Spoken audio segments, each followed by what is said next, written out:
Hi guys, Andy here again, and in this lesson we're just taking a quick look at how hard and exactly where you should place your fingers in the fret.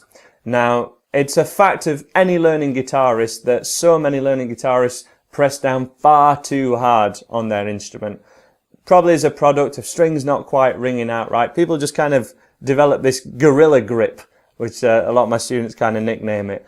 And it does prevent speed and effortless playing, and also means your finger ends just hurt far too much to even continue playing maybe, which is a real shame. So if from using this quick exercise, hopefully this will help you guys. Let's zoom into a close-up to check it out. Okay guys, let's cure your gorilla grip. For a breakdown of exactly all this lesson plan so you can follow the steps yourself another time, do check out the link below, but you can also follow the steps here. So we want to find out, just as an example, find the 5th fret on your thickest E string. Now on this particular guitar, that's the first dot here. Many guitars have a dot at 3rd fret, but you can also kind of count up from 0, so 1, 2, 3, 4, and we're going to use 5th fret just as an example. And what I want you to do is just place that exactly on the dot itself, right in the middle of the fret, and press down exactly as you normally would, and give how much you're pressing down a number between 1 and 10. Doesn't really matter what this number is, but see 10 like making the tightest fist that you possibly can and pressing down as hard as you can, and then 1 wouldn't even ring out, so light that it doesn't even ring out. So give yourself a number between 1 and 10 kind of now. You probably, in fact, I'm not even going to ask you, I'm going to ask you in a second. Okay, whatever your number is, let's press down exactly that amount, and I want you to play, just pick, ideally with a pick as well. It'll be best done with a pick so we can hear as clear a note as we can. Play one note kind of every second, which by the way is something you should do when you're tuning your guitar as well. Just keep playing, and gradually with your first finger relax down the numbers. So imagining that you started off at, I don't know, 8, gradually go to 7 and 6 and 5, really slowly so that it kind of starts to buzz, and then the note just stops ringing out altogether because we've got maybe down to a 2 or a 1. Now, at whatever point when you were playing that note started to buzz, press down that amount, but move your finger over to this side of the fret. So we want to be at your side of the fret, basically, between where the dot is and the fret itself, we want to be exactly here.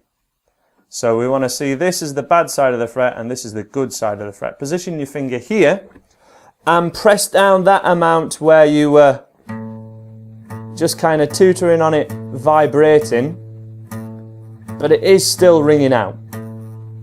Don't press on any more than just that little bit of buzzing, but still sounding pretty good. If you can just get rid of that buzzing, but again, if you're pressing down any harder than you need to, please don't.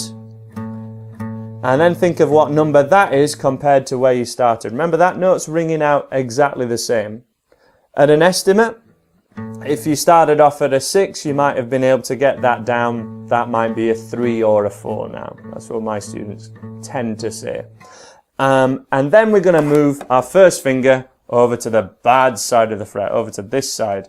So let's press down that same amount, 3 or a 4, and see what happens. And give it a go now, and we should get kind of this sound, just a thud, right?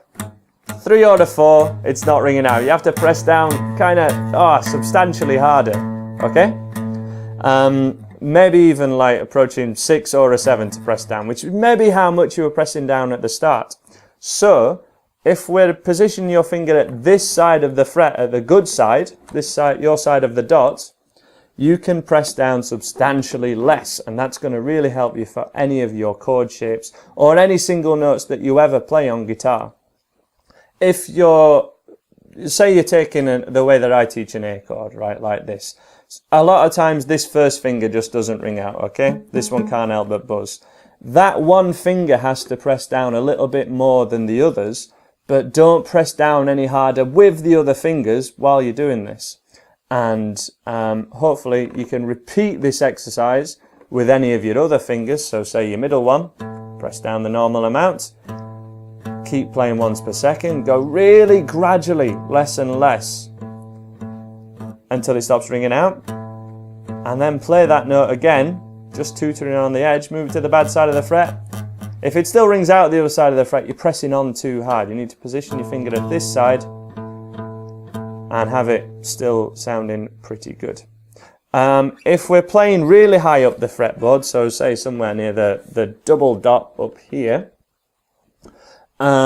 we want to be leaning kind of on this side of the fret, because even my fairly small fingers fill up the whole fret. But if I lean on this side of the fret, it doesn't sound very good. If I press on the same amount and lean at this side of the fret, you know, I have to be pressing at this side and kind of straight on. If I move this way, it suddenly starts to buzz. So finger placement is so important, and often in kind of the heat of the moment with songs is the first thing to kind of go.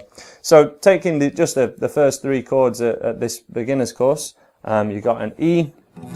Everything should be pretty much as far over this way as possible and sounding pretty good.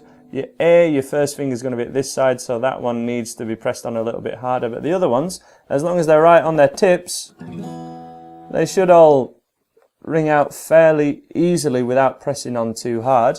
And using a capo, which we've just covered in the last lesson here, can really help to kind of squash these strings down and make everything easier to press. Because if your strings are really high off the fretboard, it's going to be much more difficult to kind of press down.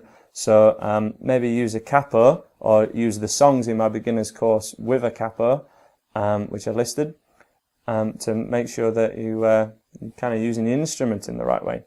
So feel free to repeat that exercise with your other fingers. Try it high, try it low. But that's just a bit of an eye-opener for a lot of my students in private lessons. So hopefully that will cure your gorilla grip, maybe. Hopefully you've enjoyed that. Check out andyguitar.co.uk, as I say, for the rest of the free beginners course. And subscribe if you like what I do. And I'm sure I'll see you again. Bye for now.